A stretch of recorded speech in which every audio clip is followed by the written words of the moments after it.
Have you ever found yourself more confused the deeper you go into spiritual practice, or felt that the more teachings you hear, the more doubts arise rather than clarity?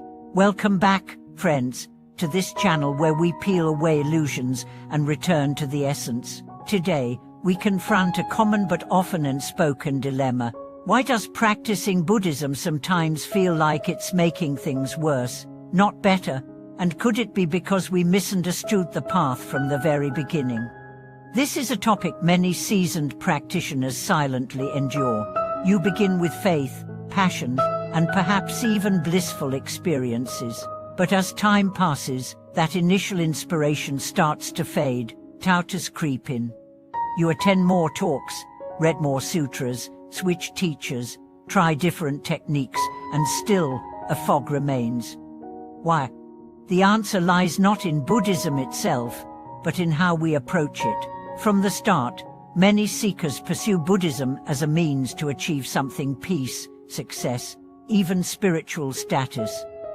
The desire to get something from practice, whether it's calmness, insight, or mystical experience, becomes the very obstacle that clouds the path.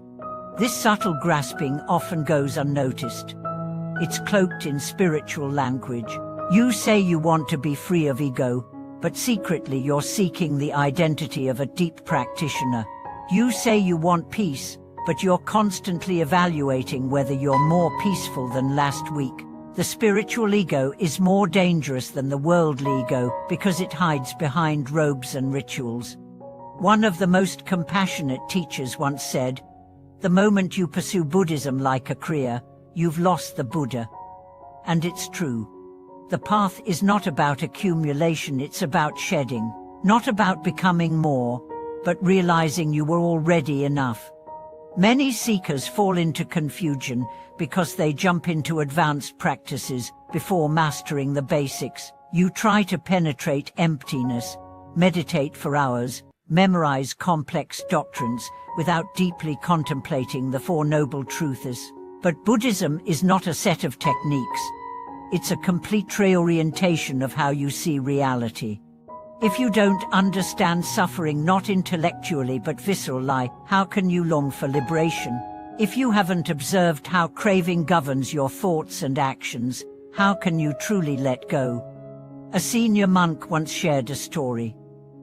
He had practiced for 20 years, studied all major traditions, and led retreats. But one day, while sweeping the monastery grounds, he suddenly realized he had never truly bowed with his heart. His bows had been perfect in form, but empty in essence. That moment of awakening came not through texts, but through a broom, humility, and honesty. True confusion is not a failure.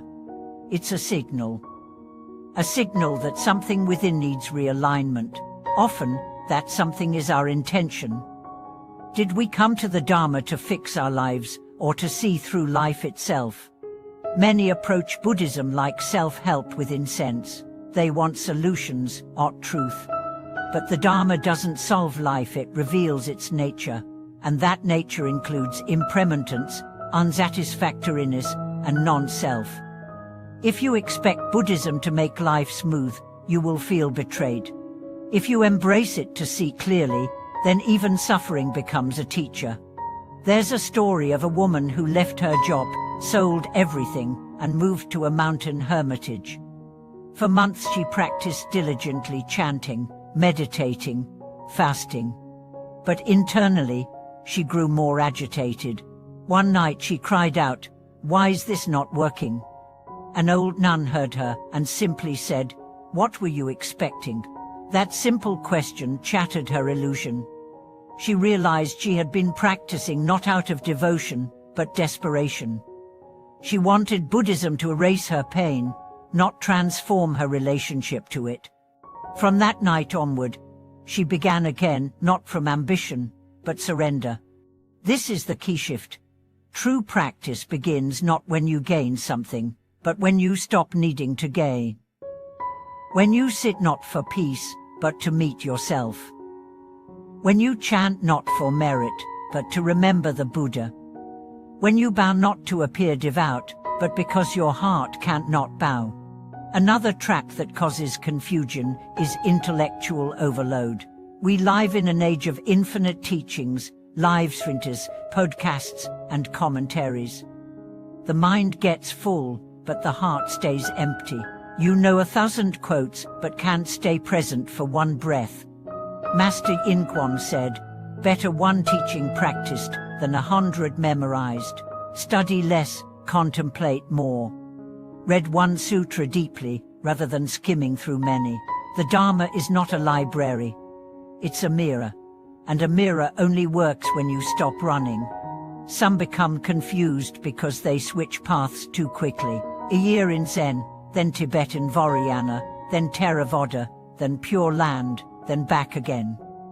Each tradition has depth, but depth requires commitment. Digging many shallow wells never brings water. Dig one well deep enough, and you will reach the spring. Of course, exploration has its place. But let it be guided by sincerity, not novelty. The deepest wisdom often lies behind the simplest door, the one you overlook because it didn't sparkle. And finally, confusion often arises because we practice alone, without guidance. The ego is subtle. Without a teacher or a sangha, it can easily hijack your progress. Seek community, seek feedback. Seek someone who has walked further than you, not as a guru to worship, but as a friend to reflect you. Buddhism is a path of freedom, but to walk it, you must first see what chains you. Sometimes, those chains are golden. They look like spiritual success, they feel like growth, but if they're built on ego, expectation, or escapism, they'll bind you just the same. So, what's the way out of confusion? Stop chasing experience. Start cultivating sincerity. Return to the basics. Reflect on suffering. Contemplate impermanence. Observe your mind without judgment. Bow not for reward, but in reverence. Pick one practice. Stay with it, not until it works, but until you understand what working really means. Let go of comparing.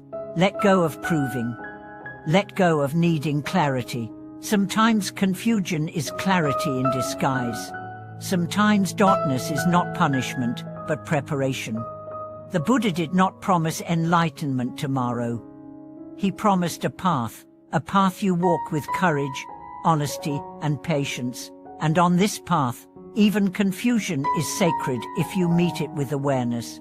Thank you for watching this video.